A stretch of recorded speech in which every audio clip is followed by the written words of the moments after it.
Hi friends, how are y'all today? It's a great day to cook, and I'm going to make something for you today that I've been wanting to cook for a long time because I've been craving it and I haven't had it in way too long. I've been wanting to get my hands on some catfish. Look, aren't they beautiful? They're going to be so good. And yes, I love them fried. Who doesn't like fried food? Fried everything is delicious. But today I'm going to make the best ever baked catfish. It's rolled in Parmesan cheese and flour. It's so good. So good. Now the first thing I want to do is melt 1/4 of a stick of butter in my skillet with a clove or 2 of minced garlic. So let's get that on the burner melting. Oh, I just had my oven hit the 350 temp. So you want to warm your oven up and preheat it to 350.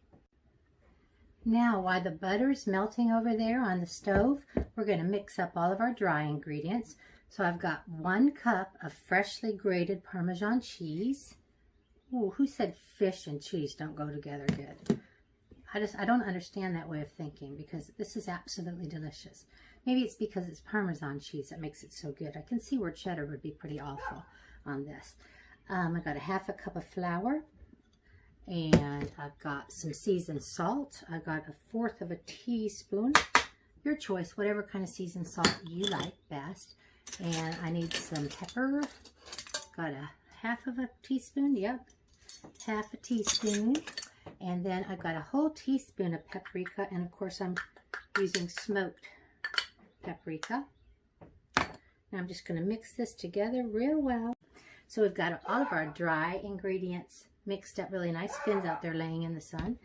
And now I want to mix up my 1 egg, and I think I got 1/2 cup of milk in a bowl because we're going to dip the fillets in this first and then in our dredge mixture.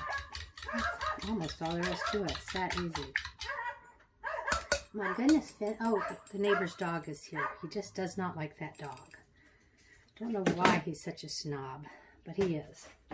I think I hear the butter over there bubbling. Let me go check it before I start a fire. Okay, I've got my little dredging station set up here as best I can, hoping you can see everything. So I've got my wash, my egg and milk, got my dry ingredients, my dredge, and I got my delicious fillets. So first thing you're going to do is put them in the wash and then just roll them in this delicious flour, spice, and Parmesan cheese mixture. Oh gosh, I remember the first time I made this. I was just in heaven. It's so good, and I made it so many times since when I could. I told you that I lived out in a little town called Shady Shores, Texas. Gosh, I lived there for 22, 23 years. Raised my girls there pretty much. And by the name Shady Shores, you can, of course, assume that it would have been on the banks of a lake. And it was. And we used to eat a lot of catfish. Oops, I forgot. There I go again. I get to talking. I used to eat a lot of catfish and bass, crappie, my favorites. Stripers, not my favorite. And I would eat so much fish that I was always wanting different ways to cook it. One of my favorites. Ooh, and look how easy this is going together. Now, will you look at these beautiful fillets of catfish? I've got them on a heavily greased, well, I've got my cast iron griddle. You can just use a 9x13 baking dish that you've greased very well. And then what we want to do is take our butter that we've toasted, slightly toasted the garlic in, drizzle it over the top of your fillets. Oh, this smells so good, this garlic butter. I just love that special grass-fed butter. Just tastes so good. If I'm making something, I can control the quality of the ingredients. That's why, for the most part, I would prefer to eat at home because you can control what you use. However, sometimes it's very nice just to get out of the house and let somebody else do all the work, don't you think? So, and then what you want to do is sprinkle it with a little more paprika, because that really gives it a good color. And plus this smoked paprika will give it a very good flavor. And a little more pepper.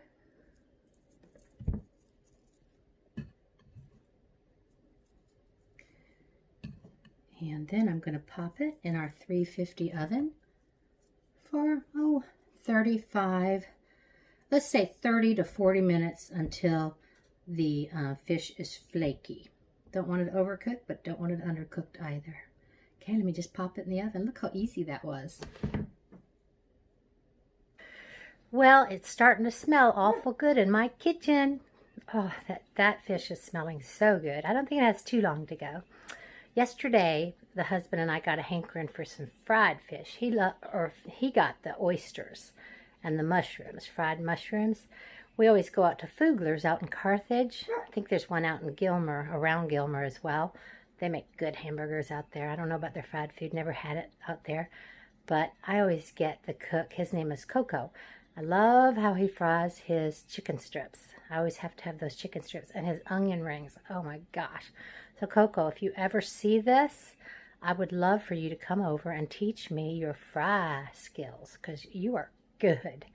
Yum, that was so good. So since we had so much fried food yesterday, today it's going to be baked catfish day. All right, it's getting close. I'll let you know when it's done.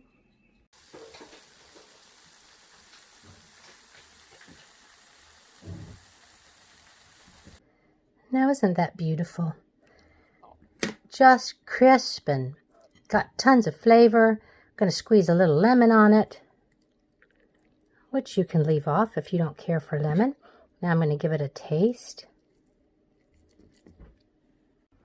If it tastes as good as it smells, I'm in for a real treat.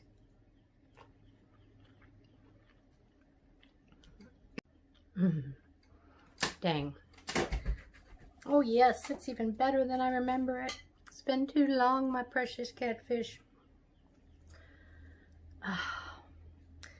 Every now and then you just need to go with your craving. It's just been wanting this.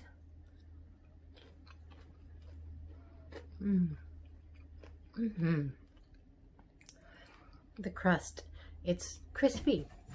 It's that wonderful, mild Parmesan cheese and all those wonderful seasonings. This is so good. And did you see how easy it was to make and how pretty it is? So I hope you're willing to give it a try. If you're ever at the store and you think about it, go to the seafood aisle and look in the freezer maybe and see if you can get some catfish fillets. Or better yet, if you have a friend that fishes or a family member, that would be even more ideal to have some fresh. Anyway, it's been so nice being here with you today out at the little cabin at Lake Merville in Gary, Texas. And I hope everybody just has a beautiful day, and I can't wait to cook with you again. Toodaloo, my friends. Till the next time.